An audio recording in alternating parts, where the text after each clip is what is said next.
Tiempo de reflexión, de análisis, de cuestiones relevantes que condicionan tanto nuestra actualidad como nuestro futuro.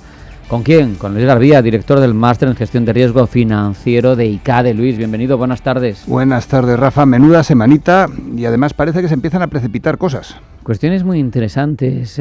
Quiero empezar, fíjate, con una que es más coyuntural, pero que nos abre otras realidades. Consejo de Ministros. Es martes, por lo tanto tenemos reunión del Ejecutivo. ¿Por qué lo saco a colación? Porque aprueba el proyecto de ley para buen uso y gobernanza de la inteligencia artificial. Llega después de Magnífica Humanitas. No entremos ahora, si me permites. No, total. Vamos después, porque merece la pena entrar en harina con intensidad. Pero así a bote pronto, ¿tú qué esperarías de nuestro gobierno en este campo concreto? El campo es el de la inteligencia artificial. Obviamente. Vale, a ver, vengo nerviosísimo, Rafa, porque me encanta, acudo a la cita de los martes con muchas ganas y sinceramente hoy no sabía por dónde ibas a empezar. Podrías haber salido, me has dicho Consejo de Ministros, el presidente del gobierno es el presidente también del Consejo de Ministros y es que esta semana han imputado, sí. Aquí hablamos de otras cuestiones. No, por eso, pero te digo, no sé si vas a salir por Zapatero, me has ¿Sabes preguntado que no por el Consejo de Ministros. Corrupción, lo sé. Ni de política. Lo sé de todo lo que Entonces, no hablamos, pero me has dicho Consejo de Ministros y lo mismo he pensado que se empieza a dar circunstancias para que haya elecciones próximamente y luego me has preguntado... Ya lo ha negado, ya ha dicho que no va a haber. Por inteligencia, que niego, o sea, usar la palabra inteligencia al hablar de inteligencia artificial me parece pretencioso desde el punto de vista del humano, pero luego vemos a otros humanos, por ejemplo, los que están en el Consejo de Ministros y bendita inteligencia artificial. En ese sentido, ¿qué espero del gobierno? Pues tristemente... tienen, que además los he mencionado de pasada, tienen bastantes problemas estructurales en el corto plazo. Cuando hablamos de empresas hay un riesgo que para mí es el primero, que es el riesgo de liquidez. Liquidez es cuando te quedas sin aire para respirar. Liquidez es el agua. O sea, una persona sin beber agua no aguanta más de 3 días. Cuando tú tienes problemas de liquidez, ya da igual el medio plazo, el largo plazo, da igual que aparezca la inteligencia artificial con un potencial para cambiarlo todo. Da igual todo porque lo único que te preocupa para sobrevivir es encontrar ese vaso de agua que te vaya a salvar la vida. Pues en este problema, siguiendo con la metáfora, yo creo que el gobierno tiene un problema suficientemente grande en el cortísimo plazo que le impide ver más allá. Si nos paráramos a pensar... Y además, para mí hay un tema fundamental, y perdóname que estoy sacando muchos temas, pero luego... Estás divagando de una manera que total, me arrepiento de haber empezado así. Lo sé, pero no te preocupes. Hay un problema fundamental, es el acceso a la vivienda de la gente joven. Sí, pero te he preguntado que qué esperas en inteligencia artificial del gobierno. Lo sé. Contéstame eso, lo demás no me interesa.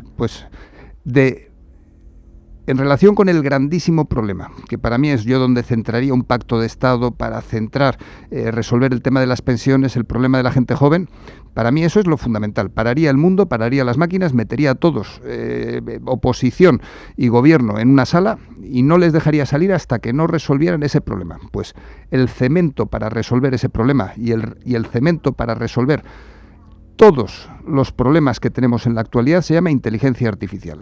La inteligencia artificial está transformando el planeta. Si tú miras lo que está pasando en China, el viaje de Trump, tiras un poco de cualquiera de los hilos y al final está la inteligencia artificial como elemento que transforma el mundo. Y me preguntas, ¿qué espero del gobierno? Pues respondiéndote rápido, nada. Perfecto.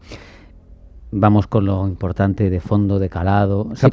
Sé que hay un reglamento europeo, pero fíjate por dónde en una administración que tiene inflación de normativa, como es la Unión Europea, que lleva a gala su capacidad de exportar regulación y seguridad jurídica, me parece todavía más relevante Magnífica Humanitas. Sí. Tiene mucho que analizar, habla de desarmar la inteligencia artificial, habla también del trabajo, conecta, ya lo comentamos cuando la semana pasada sí. Hablábamos del paralelo con León XIII, de Rerum Novarum. Quizá en esto convendría no ahondar demasiado porque ya lo hemos hablado, pero en cualquier caso ya has podido leer la encíclica. Absolutamente. Y si cruzas el contenido de esa encíclica, ha estado el cofundador de Anthropic, lo hablaste también. Sí.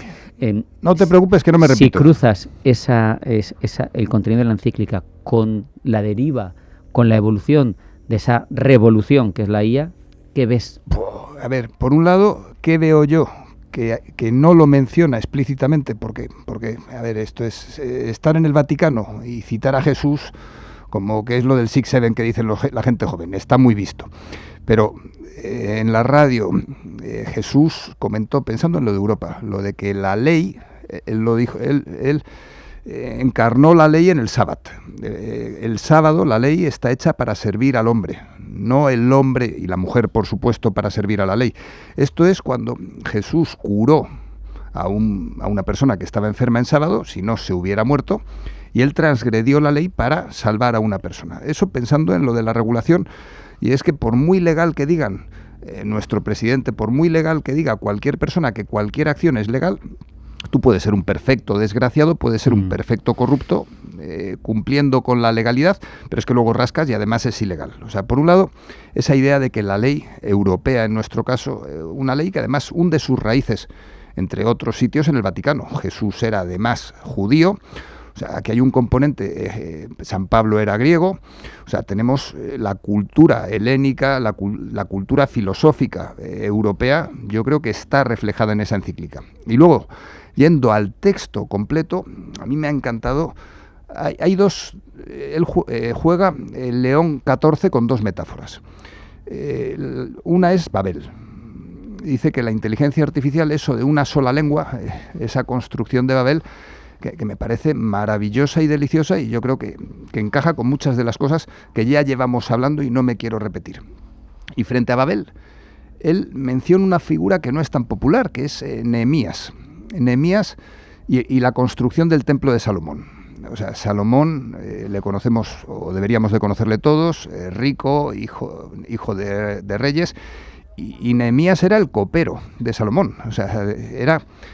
Para que lo entendamos, era un fontanero, que además ahora yo creo que hay que poner en valor a los payasos que trabajan en los circos, a los fontaneros que nos permiten que haya agua en nuestras casas, porque son profesiones que están denostadas por la política. O sea, benditos payasos y benditos fontaneros. Pues Nehemías era un fontanero y construyó el templo de Salomón de las ruinas y con lo que tenía. O sea, aquí hay un elemento fundamental y es ese de las ruinas. O sea, el templo estaba en ruinas y él lo construyó. O sea, nunca perdió la fe, la esperanza.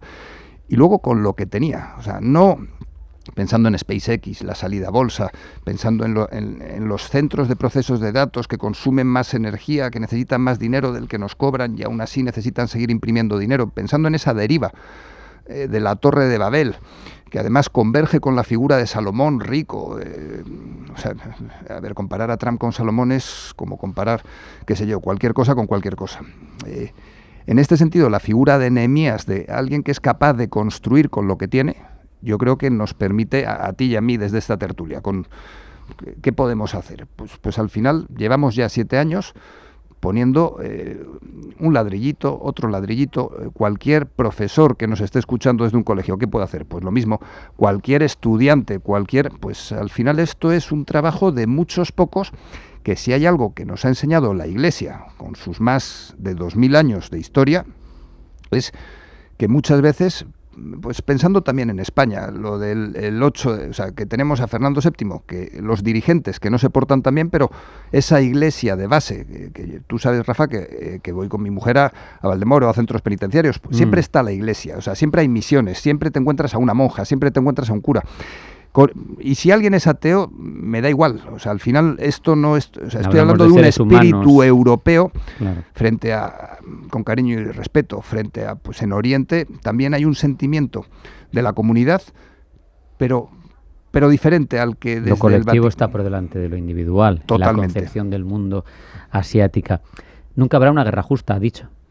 Por mucho que se empeñen, como tú decías, las legislaciones, los dirigentes, argumentos falaces, a mí me conviene esto, entonces yo digo que esto es lo que hay que hacer, además, esto es justo. La guerra justa la defendieron, o sea, pensando en Francisco, los jesuitas, Bartolomé de las Casas fue uno de los primeros que habló de la guerra justa, en el sentido de, pues, si hay un dirigente que no se porta bien, llegaron a justificar los jesuitas filosóficamente el magnicidio. O sea, hay 4 evangelios porque en 2 de ellos, hay 4 evangelios por múltiples motivos, que lo mismo, si miramos la vida de Brian, lo mismo es un 5.º evangelio, pero en 2 de ellos Jesús se enfada y en otros 2 no tanto. Eso de la guerra nunca es justa, coincido absolutamente. Cuando usamos el término justicia, cuando hablamos de justicia, Rafa, es que algo ya se ha roto. Nunca he oído hablar tanto de justicia como en la cárcel. Y además hay un sentimiento muy puro hacia la justicia. Es lo que hay, es lo que hay. Nunca hay una guerra justa. Cualquier acto de violencia, yo creo que no, siendo seres humanos, no está justificado. Y luego, pues vamos a preguntarle a Netanyahu, por ejemplo. Permíteme que haga gala de mi habitual impertinencia, pero de las casas era dominico. Aunque lo hayan defendido los jesuitas, ese argumento de las casas era dominico. Y el del magnicidio debió de ser otro, porque creo que sí que era jesuítico. Seguro. Lo buscamos solo por apuntarlo. Te lo agradezco. Igual era Matteo Rizzi en Japón, que este sí era jesuita, no lo sé. Pero bueno, no nos desviemos. Era de los perros, ¿no? No nos desviemos. Canes, dominico, creo que es dominicano. O sea, canes, en la raíz está. ¿Qué aplicación puede tener? Porque la autoridad moral, sabemos aquella frase famosa de, no sé si fue de Yalta o no sé dónde, de cuántas legiones tiene el Papa. Tiene mucha influencia. Hay 1.500 millones de cristianos o 1.400, me da igual. Tiene una autoridad moral, pero esto hay que conseguir traducirlo en legislaciones, en otras cosas. A ver, por sus hechos, ¿no? Los conoceréis. Yo hasta hace poco, sí que, lleva solo un año el nuevo Papa. Y el contraste, las comparaciones siempre son odiosas. Yo una de las críticas que le he hecho al nuevo Papa es decir, joder, no has hecho nada. No has hecho nada, que por un lado sí que con Trump sin ningún miedo se puso enfrente, sí, sin duda, y luego ahora ya sí que ha hecho algo, que es esta encíclica. No le corresponde al Papa legislar. No, por supuesto, pero quiero saber el efecto que puede tener en un mercado, en una revolución, en algo que está cambiando, como bien tuvo la de el Papa Pezzi, Rerum Novarum, al final tardó mucho en implementarse como legislaciones. Totalmente. Pero goteó, y ese goteo generó un fruto. Yo quiero pensar, la historia nos ha demostrado que a la larga la humanidad siempre gana. Me explico. Al final puede haber entre medias guerras, pero al final siempre acabamos llegando a puntos donde el ser humano cuida del ser humano de una forma o de otra. Que en cuanto uno de esos seres humanos tiene un poco de poder, aprovecha ese poder para volver a enseñarnos hasta qué punto lo de las historias y las películas están justificadas, pensando en el bien y el mal. Pero en el medio largo plazo la humanidad siempre acaba ganando. En el corto plazo hay mucho sufrimiento a consecuencia precisamente de todos esos desequilibrios, de toda esa maldad, de todos esos desgraciados que abusan del poder. Pues en esta guerra, pensando en el Eclesiastés, nada nuevo bajo el sol, en esa guerra en la cual estamos metidos de lleno, pues yo creo que alguien que marque el camino correcto y además la verdad, ¿qué verdad? ¿La tuya, la mía? No, vamos juntos a buscarla. Pues estaba el Papa de la mano de Antrópic. Dice cosas claras, por ejemplo, Proyecto Maven, inteligencia artificial, que es una herramienta, que no la estoy demonizando, pero utilizada por el gobierno más poderoso del mundo para determinar quién muere o quién no muere en el campo de batalla. Antrópic se va, porque eso no lo acepta, y él deja claro que eso no es moral. Me gusta, has dicho, es una herramienta que no la estoy demonizando. En la encíclica claramente dice que no es neutra la herramienta. Yo esto es una discusión que llevo teniendo además como deporte. Me encontré una vez con Pablo Iglesias y asumí el papel de que una hoz y un martillo son simplemente unas herramientas que no tienen ningún tipo de ideología detrás, por deporte. Él dice claramente que sí que tiene ideología, que sí que es una herramienta absolutamente poderosa. Demonizar es un término que acabas de usar tú. Claro, pero es que una herramienta, no usa un cuchillo es una herramienta y es peligrosa. O una pistola o la AK-47. No, un cuchillo. No, la AK-47 que está en las banderas de Estados. Pero eso es diferente porque eso está hecho para matar. Pero un cuchillo que tiene usos muy positivos y usos muy negativos. Pero insisto, esa AK-47 que está hecha para matar, a gente le ha dado la libertad. Y le tiene, o sea, al final hay muchas capas.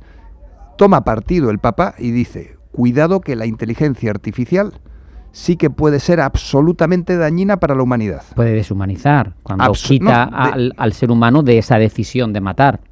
Porque te dicen, hay un human in the loop que es el último que aprieta el botón. Pero eso es mentira a efectos prácticos porque la inteligencia artificial te presenta un análisis de millones de variables en milisegundos y tú tienes que decidir en pocos segundos. Un ser humano no es capaz de hacer eso. Fundamental Además, en cuanto salió ayer la encíclica, a los 10 minutos publiqué un post de LinkedIn con los 10 elementos, 40 páginas. Evidentemente, en ese momento no me la leí. Usé la propia inteligencia artificial para hacer un resumen. Qué bueno. Pero fundamental leerla. Son 40 páginas y además las encíclicas se disfrutan. O sea, puede que la Biblia viene de otra época, puede que cueste un poco... Bueno, hablabas del templo de Salomón, como te pongas a ver los codos de cedro del Líbano que hay que utilizar, correcto, las medidas, te vuelves loco. Pero en cambio esta encíclica es una lectura muy, muy, muy ligera y que la lees y está novelada. Es un poquito como el informe de Draghi. Es una lectura que es absolutamente placentera, son solo 40 páginas y ves cómo en todo esto que estamos hablando entra, pero hasta las trancas. O sea, al final, ¿tiene ideología o puede llegar a tener la ideología la inteligencia artificial? Sin duda, sí. ¿Nos puede llegar a deshumanizar? Como en Babel, lo mismo que en Babel.